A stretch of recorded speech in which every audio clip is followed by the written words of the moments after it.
Assalamualaikum warahmatullahi wabarakatuh. Bismillahirrahmanirrahim. Alhamdulillahi rabbil alamin. Allahumma salli ala sayyidina Muhammad wa ala alihi wa ashabihi ajma'in. Amma ba'du, hadirin jamaah salat subuh Masjid Baitus Salam, bapak-bapak, ibu-ibu yang senantiasa dimuliakan dan dirahmati oleh Allah Subhanahu wa ta'ala. Alhamdulillah, kita dipertemukan kembali oleh Allah di majlis Masjid Baitus Salam yang insya Allah diberkahi oleh Allah ini, sesuai topik yang akan disampaikan pada pagi ini, yaitu salah satu di antara sekian kalimat hikmah dari seorang waliullah yang bernama Ahmad bin Muhammad bin Abdul Karim bin Abdurrahman bin Abdullah bin Ahmad ibnu Athaillah As-Sakandari. Kitab ini, kitab Al-Hikam yang kita mengenalnya, dan kitab ini perlu belajar secara khusus, karena kalau seseorang belajar otodidak, dibaca teks aslinya kemudian dibaca terjemahnya begitu saja, maka akan terjadi pertentangan di dalam dirinya. Bahkan tidak sedikit orang yang membid'ahkan, bahkan menyesatkan itu kitab apa, kitab yang tidak sesuai dengan Al-Quran, kitab yang tidak sesuai dengan sabda-sabda Nabi, banyak yang tidak sesuai dengan ajaran Islam yang sebenarnya. Seperti itu yang ditemukan kesimpulan dari orang-orang yang belajar secara otodidak, tidak melalui guru yang mengajarkan tentang ilmu ini. Kitab Al-Hikam termasuk salah satu di antara kitab yang berbicara atau menjelaskan tentang tasawuf, ilmu tasawuf. Jamaah yang dimuliakan Allah, di antara kalimat atau di antara ungkapan yang khas di dalam kajian tasawuf itu adalah man lam yazuq lam ya'rif. Siapa yang tidak merasakan tentang indahnya tasawuf, maka dia tidak akan pernah tahu, maka dia tidak akan pernah tahu tentang apa itu tasawuf. Sehingga di sini banyak terjadi pertentangan antara ulama tasawuf dengan ulama hadis, ulama ahli hadis dengan ulama tasawuf. Kenapa? Ulama ahli hadis menjelaskan tentang sisi lahir yang nampak dalam aktivitas hamba Allah, sementara tasawuf berbicara tentang sisi dalam diri manusia. Sehingga kadang-kadang ada hal yang aneh. Kata orang ahli hadis mengatakan, oh ini sesat, oh ini bid'ah, oh ini tidak sesuai dengan hadis Nabi. Dia membid'ahkan, dia membuat tuduhan seperti itu. Sementara orang ahli tasawuf tidak merasa apanya yang salah. Lalu orang ahli hadis kok bisa memponis bahwa ini sesat, ini bid'ah? Apakah dia sudah tahu tentang apa itu tasawuf? Kadang-kadang ada sisi perdebatan di situ. Jamaah yang dimuliakan Allah, tentu dalam waktu yang cuma 30 menit tidak akan memuaskan, karena satu hikmah yang dijelaskan tidak akan cukup waktu 2 jam sekalipun. Tapi tidak apalah, kita memanfaatkan waktu, dan kepada Allah jualah kita memohon pertolongan. Allah yang mengajarkan ilmu, ilmu yang manfaat, ilmu yang menjadikan cahaya diri, ilmu yang akan membuka diri sehingga kita ditarik oleh Allah, diajari oleh Allah dengan cahayanya, sehingga kita dituntun di jalan taat kepada Allah Subhanahu wa ta'ala. Jamaah yang dimuliakan Allah, maka kitab Hikam Hikam itu jamak daripada hikmah. Maka kitab hikam berarti suatu kitab yang berisikan banyak hikmah. Banyak hikmah-hikmah di situ, dan ditulis oleh seorang waliullah, ulama besar, yaitu Ahmad Ibnu Athaillah As-Sakandari. Jamaah yang dimuliakan Allah, Syekh Muhammad Hayat As-Sindi mengatakan, di dalam kitab matan hikam itu terdapat 264 hikmah. Dan ulama yang lain juga ada yang mengatakan ada 275 hikmah.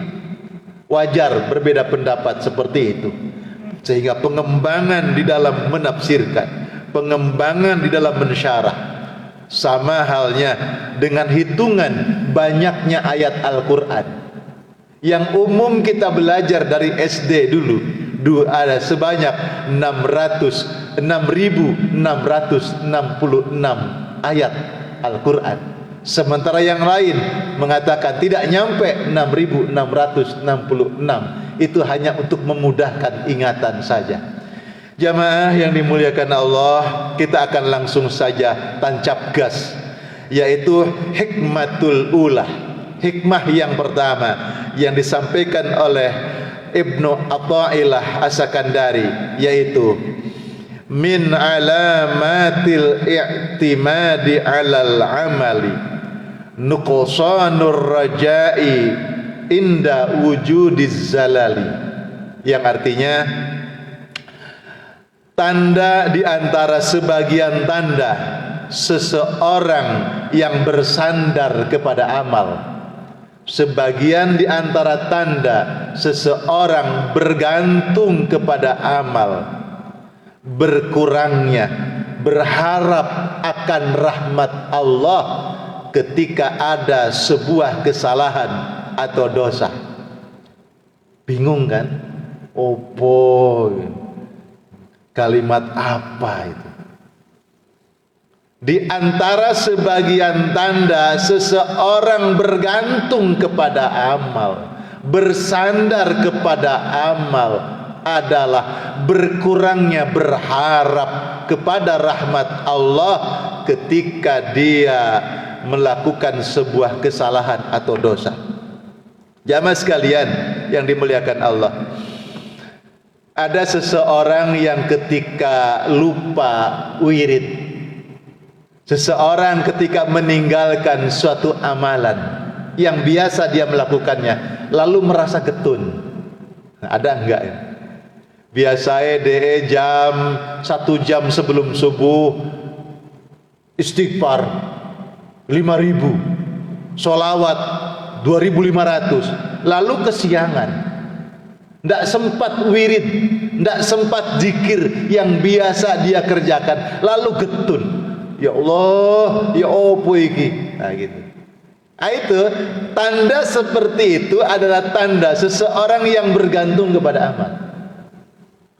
Atau ketika seorang hamba Allah diuji oleh perbuatan maksiat misalkan, sudah berusaha saya tidak akan berbuat dosa, sudah sekeras-kerasnya saya harus menghindar dari maksiat, tapi ternyata dia terjebak juga. Lalu dia merasa dalam hatinya, ya Allah ini ki apa?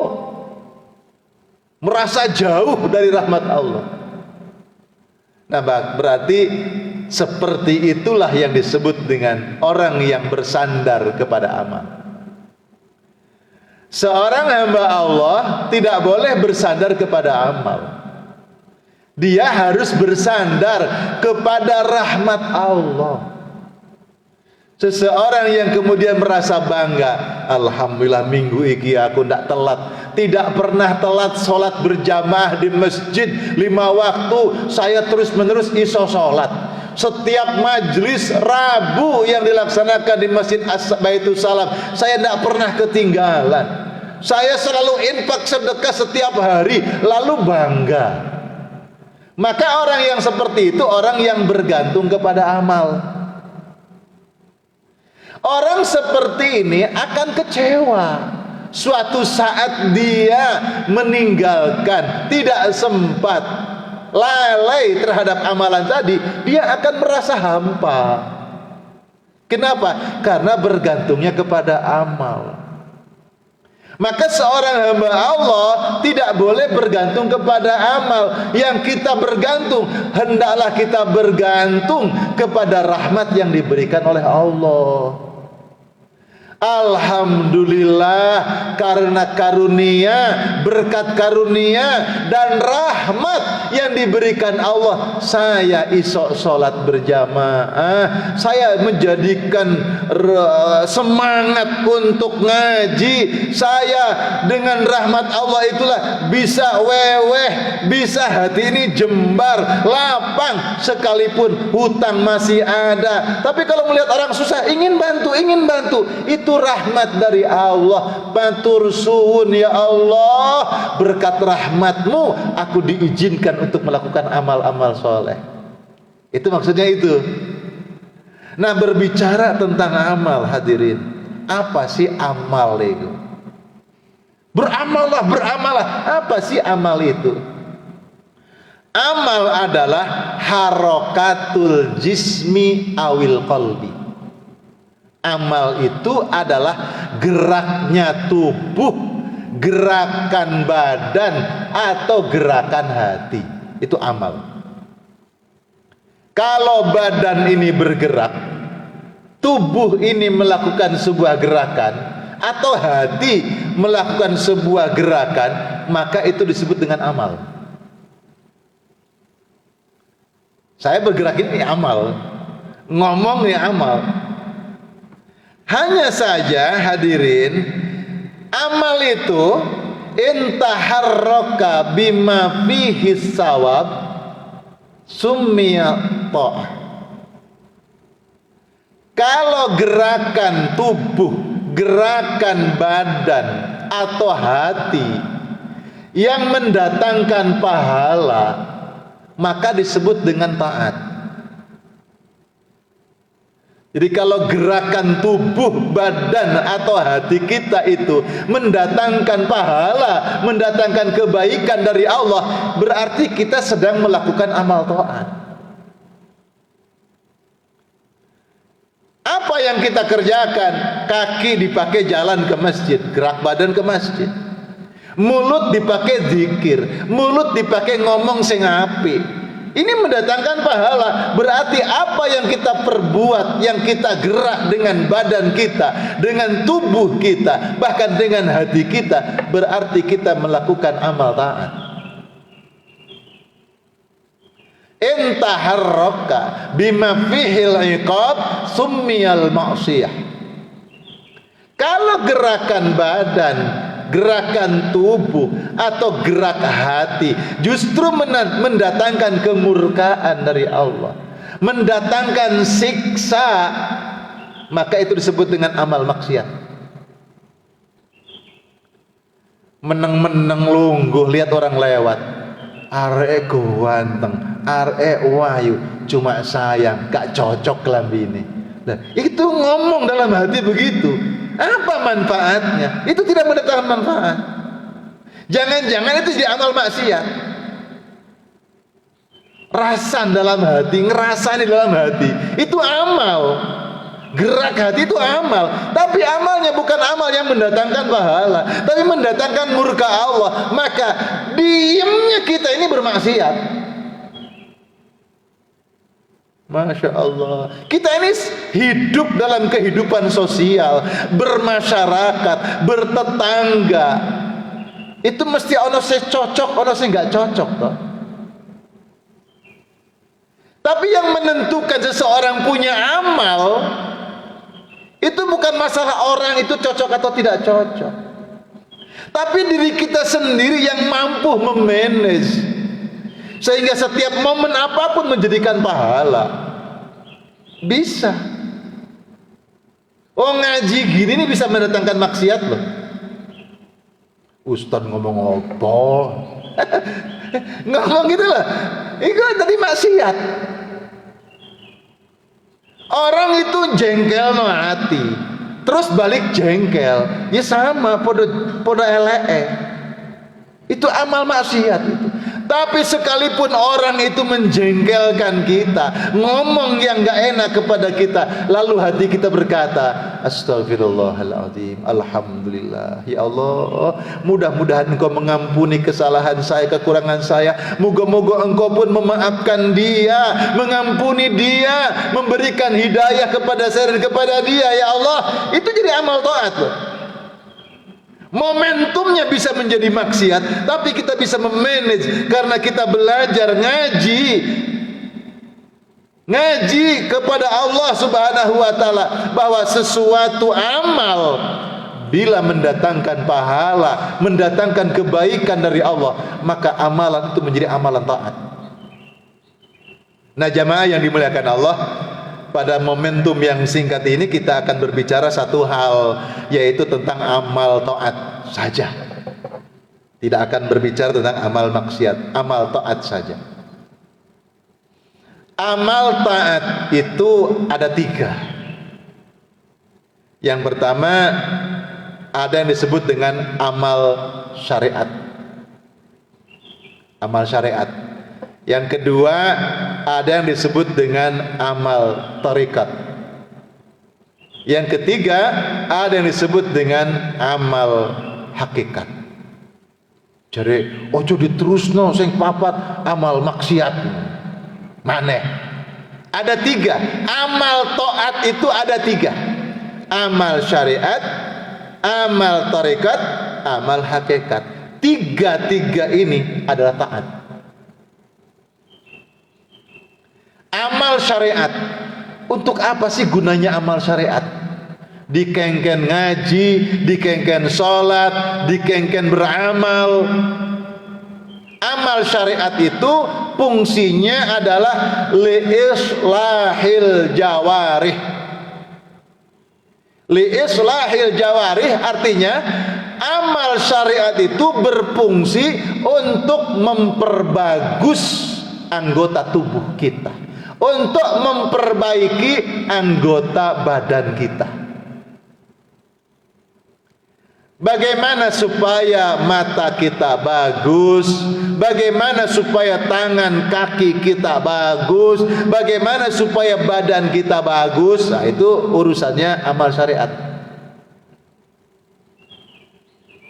Urusannya amal syariat. Jamaah yang dimuliakan Allah, amal syariat itu amal yang nampak, amal zahiriyah. Jadi orang yang amal syariat ya amalan yang dalam rangka mengamalkan ilmu Islam. Amal syariat itu intinya ada 3. Jadi amal syariat ini untuk memperbaiki anggota badan kita ada 3. Yang pertama, taubat. Yang kedua, takwa. Yang ketiga, istiqamah. Jadi orang yang berada di dalam amalan syariat mesti tidak boleh meninggalkan 3 hal: taubat, takwa, istiqamah. Taubat itu apa? Taubat adalah bagaimana seseorang hamba Allah membersihkan diri dari kotoran-kotoran tubuh, dari kotoran-kotoran anggota badan, dari maksiat-maksiat yang dilakukan oleh anggota badan.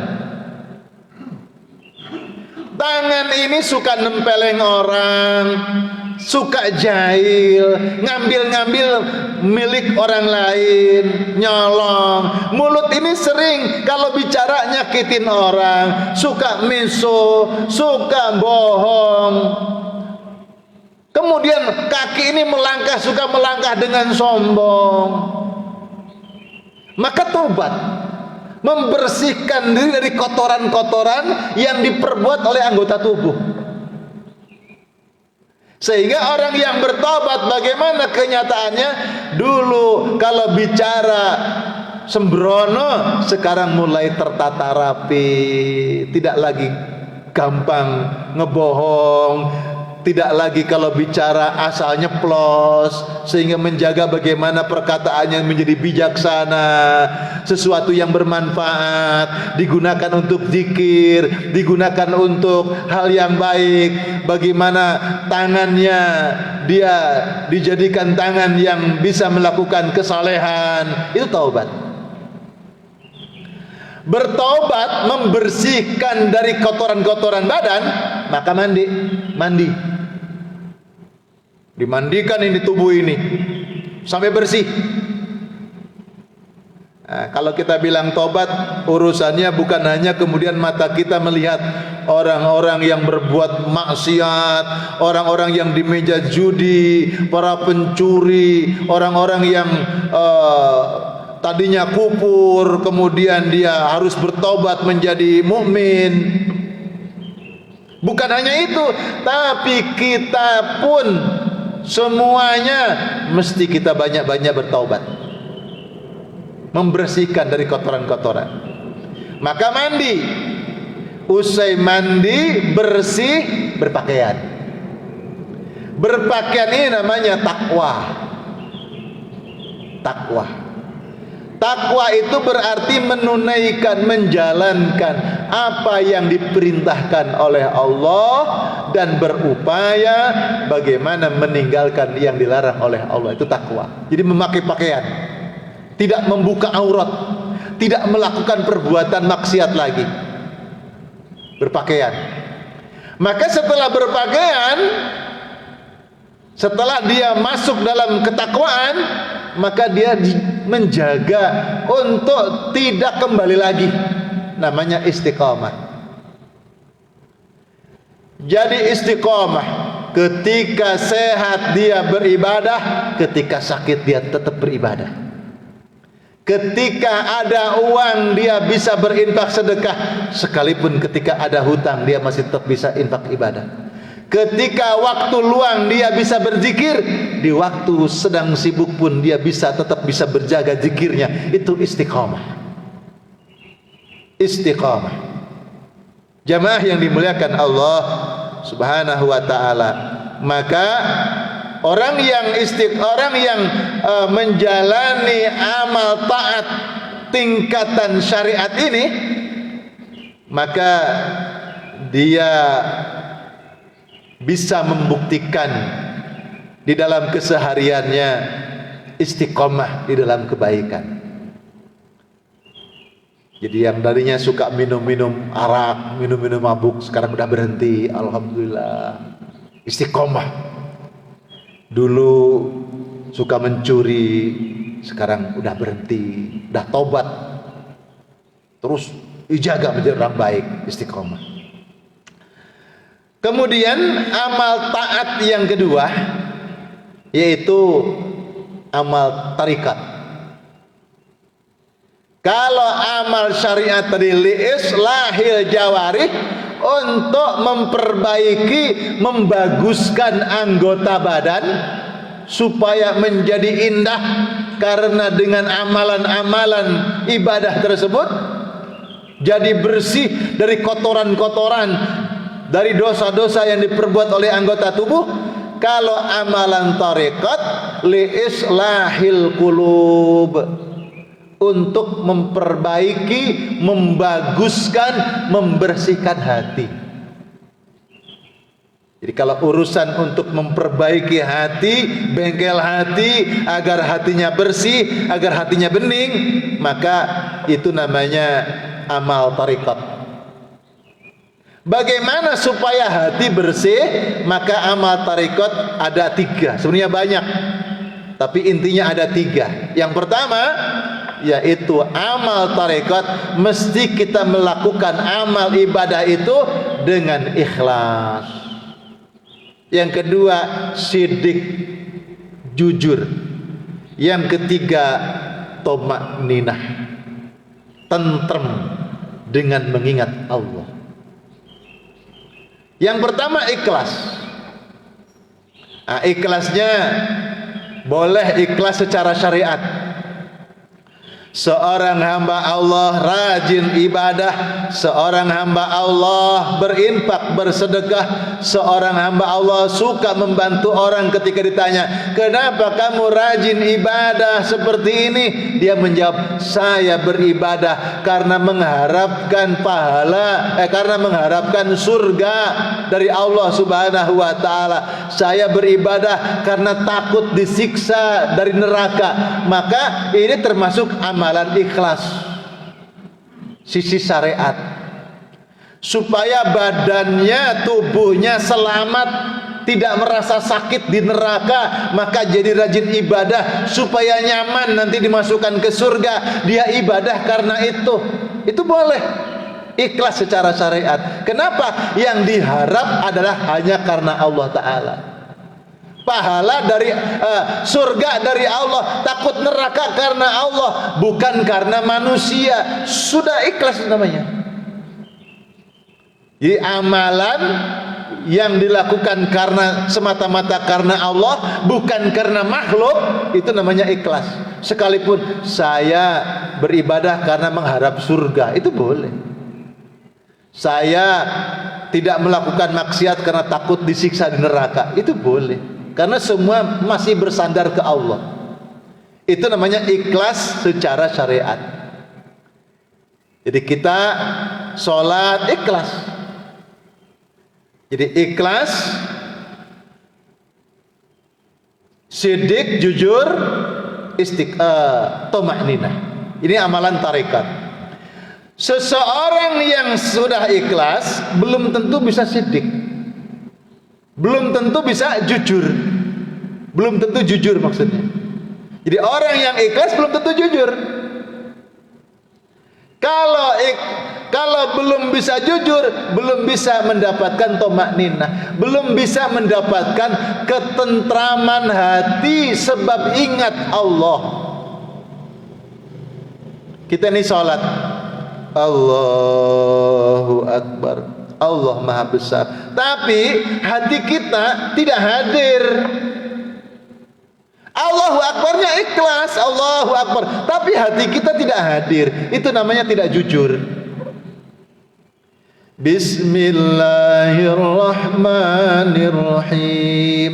Kita nyebut bacaan Fatihah itu ikhlas karena Allah, tapi apakah sudah sedek, sudah jujur bahwa engkau hatimu hadir ketika mengucapkan itu?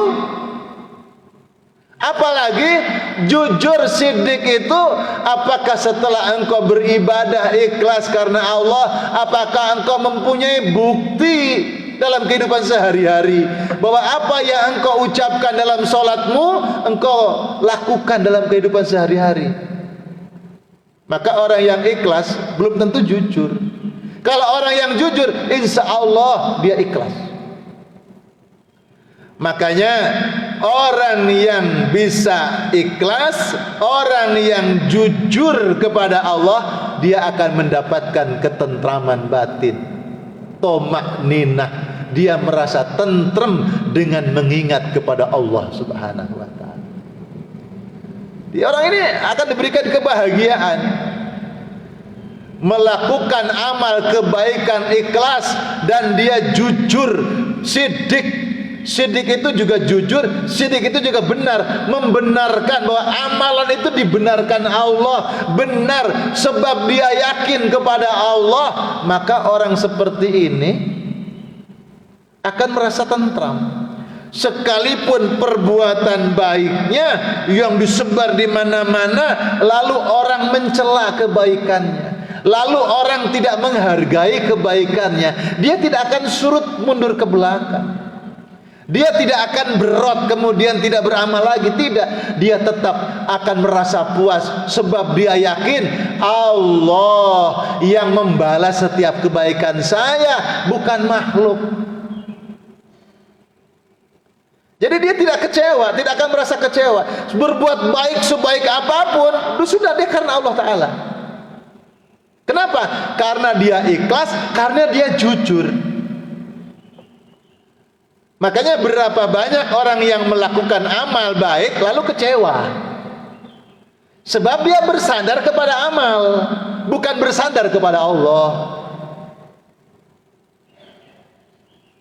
Kalau kita berbuat baik itu Allah pasti tahu.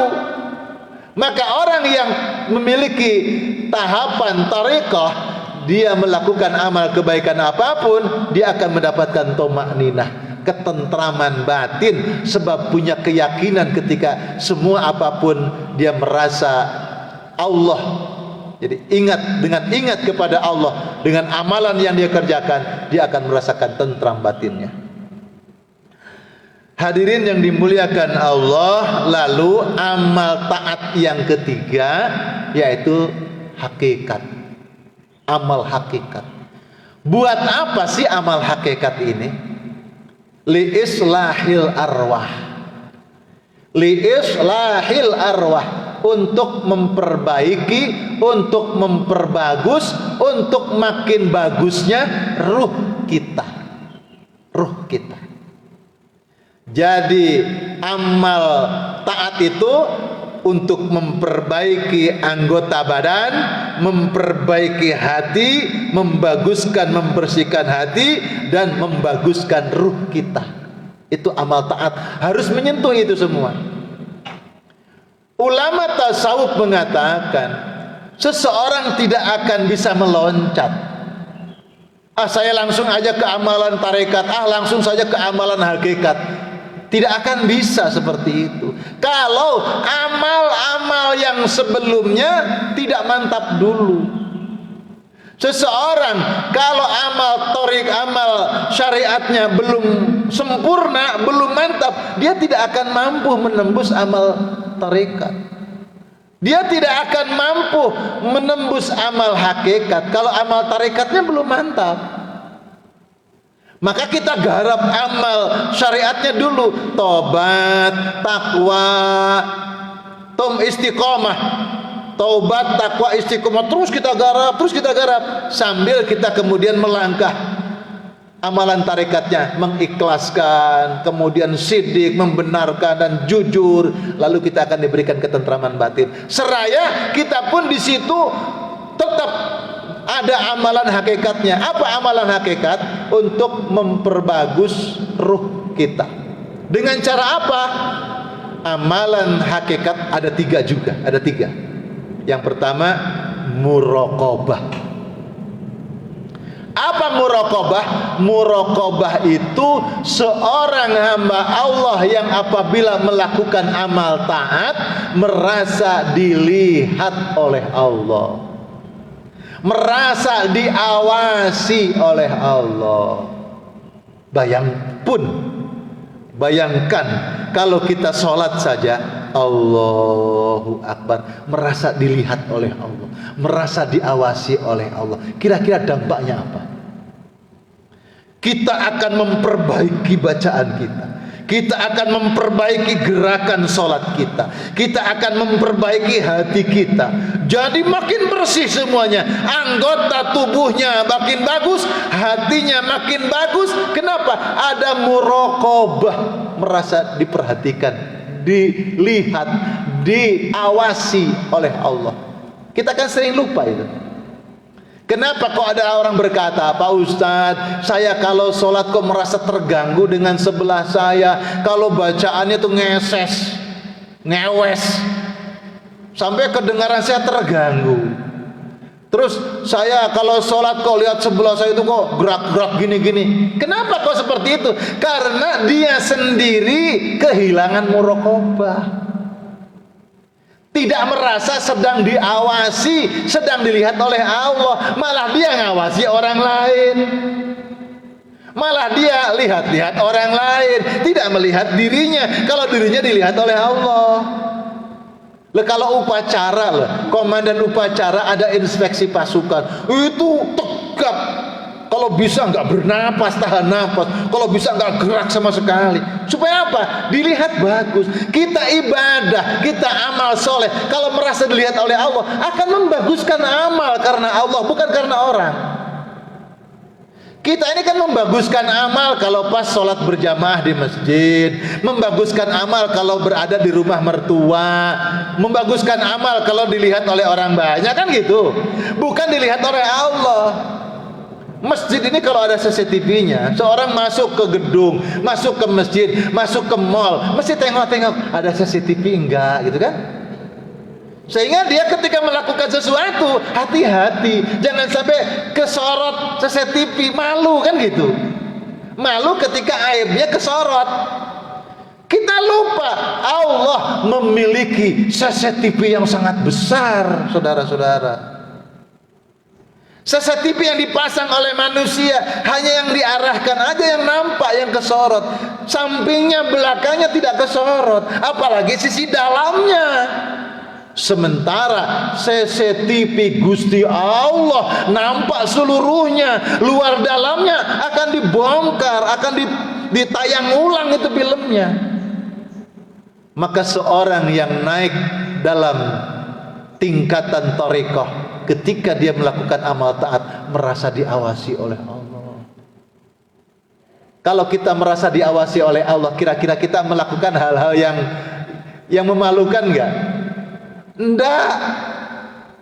Gatel ya gatel, tapi merasa dilihat oleh Allah. Kukur itu ya enggak sembarangan kukur-kukur ngeten. Isin. Sampeannya sekarang ya ngalami sendiri gatel, kukur-kukur gini. Sekarang tengoken orang lain yang lagi kukur-kukur sedang sholat, sampean punya nilai sholat kok kukur-kukur, apalagi Gusti Allah.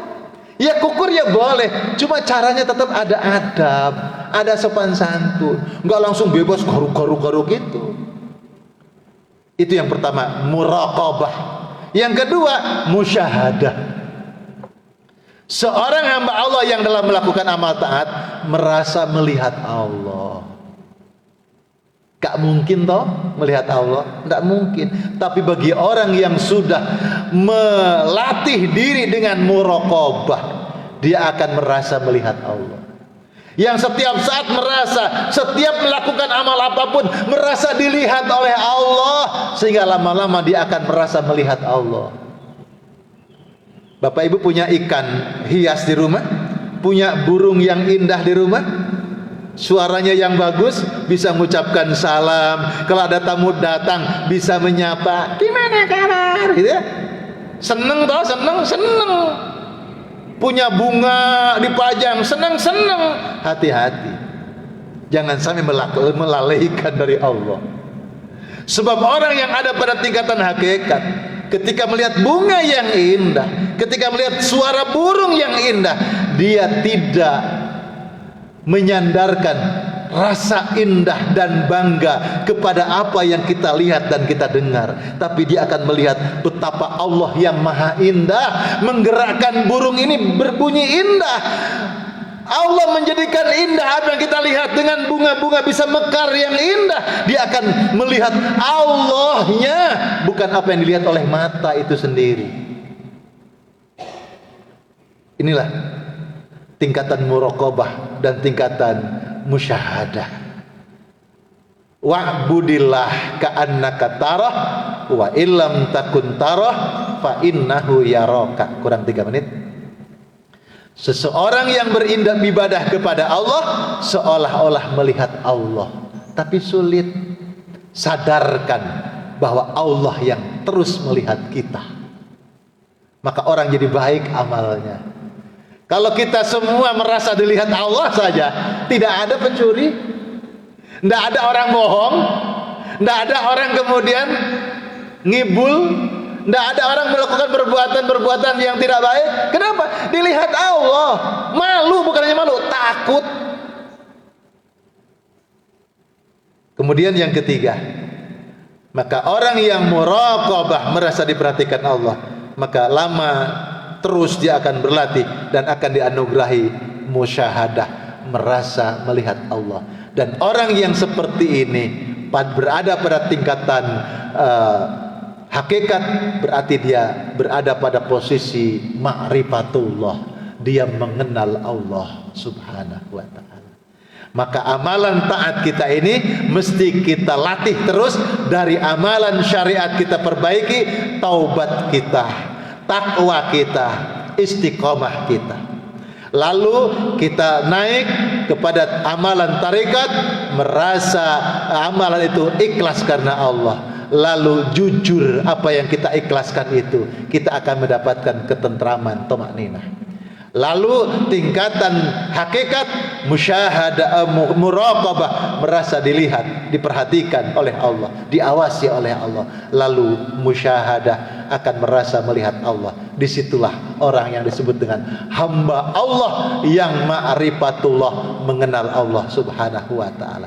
Tapi ketika semua amal sudah bisa diraih, jangan bangga dengan amal. Banyak infak sedekahnya, banyak sholat malamnya, banyak amalan yang lainnya. Jangan bangga dengan amal, sebab yang memasukkan ke surga Allah bukan amalanmu. La yudkhilu ahadam minkum amaluhul jannah wala yujiruhu minan nar wala ana illa birahmatin minallah. Tidak ada amalan seseorang pun yang bisa memasukkan ke dalam surga Allah dan menyelamatkan dari neraka Allah. Tidak juga karena aku, kata Nabi, tetapi illa birahmatin minallah, semua karena rahmat Allah subhanahu wa ta'ala. Maka berharaplah kepada rahmat Allah. Lalu ada orang bilang, kalau begitu nggak perlu ibadah, kita cari rahmat Allah saja. Ada orang begitu. Lah bagaimana dia mengharap rahmat Allah kalau tidak ada ibadah? Tapi kita bisa beribadah karena rahmat Allah. Orang kalau menyandarkan kepada rahmat Allah, insya Allah selamat. Selamat dari riya, selamat dari sombong, selamat dari angkuh. Kenapa? Mana mungkin dia akan bertepuk dada dengan amal yang dia perbuat. Dia tidak mampu apa-apa. Saya bisa sholat, saya bisa melakukan infak sedekah, saya bisa bantu fakir miskin. Saya nggak punya apa-apa. Semua karena rahmat Allah. Itulah kalau kita bersandar kepada rahmat Allah. Mudah-mudahan bermanfaat hadirin, Bapak Ibu yang dimuliakan Allah subhanahu wa ta'ala. Kita memohon kepada Allah, semoga Allah mencurahkan rahmatnya kepada kita semua. Subhanakallahumma wa bihamdika, nashhadu an la ilaha illa anta, wa nastaghfiruka wa natubu ilaik. Allahumma anfa'na bima 'allamtana. Ya Allah, jadikan manfaat apa yang kami dapatkan hari ini. Wa 'allimna ma yanfa'una. Ajarkan kami ya Allah ilmu yang bermanfaat. Allah marzuqna fahman nabiyyin. Ya Allah, anugerahi kami rezeki, yaitu pemahamannya para nabi. Wa ilhamal mursalin wa ilhamal malaikatul muqarrabin. Allahumma rzuqna ilman nafi'a. Ya Allah, berikan kami rezeki berupa ilmu yang bermanfaat. Ya man 'allamal insan, wahai Allah pemilik perbendaharaan ilmu yang sempurna. Allamal insana malam ya'lam. Ajari kami yang bodoh ini ya Allah. Ajari kami ya Allah dengan ilmu-Mu, ilmu yang kami belum tahu, ilmu yang mengajari kami taat dan takwa kepadamu. Rabbana atina fid dunya hasanah wa fil akhirati hasanah wa qina adzabannar walhamdulillahi rabbil alamin. Terima kasih hadirin jamaah yang dimuliakan oleh Allah. Terima kasih atas segala perhatian. Mohon maaf bila ada tutur kata yang salah, yang menyinggung perasaan. Kepada Allah jualah kita memohon pertolongannya. Billahi taufik wal hidayah war ridha wal inayah. Wassalamualaikum warahmatullahi wabarakatuh.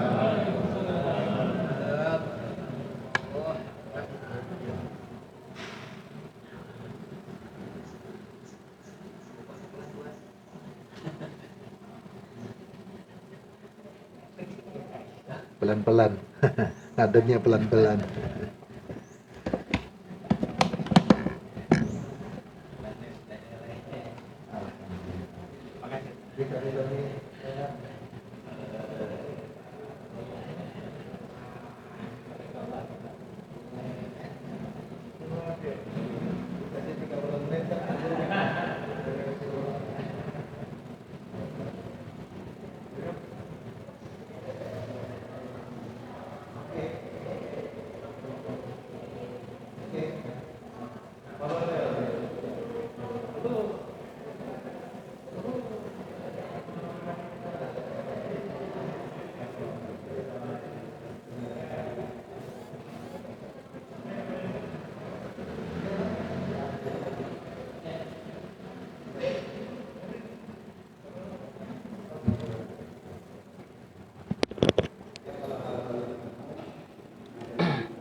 nggak memberitahu aku ngono.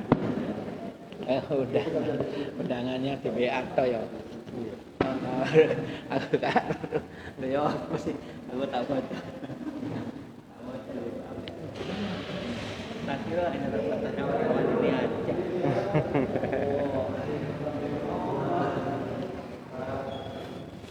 Demikian tadi kegiatan pengajian rutin Rabu pagi. Hari ini hari Rabu tanggal 9 Maret tahun 2022 bersama Letkol Laut Haji Enjang Joinzen. Beliau adalah tentara, alhamdulillah, seorang tentara TNI Laut yang juga berprofesi sebagai seorang dai atau penceramah. Demikian, assalamualaikum warahmatullahi wabarakatuh.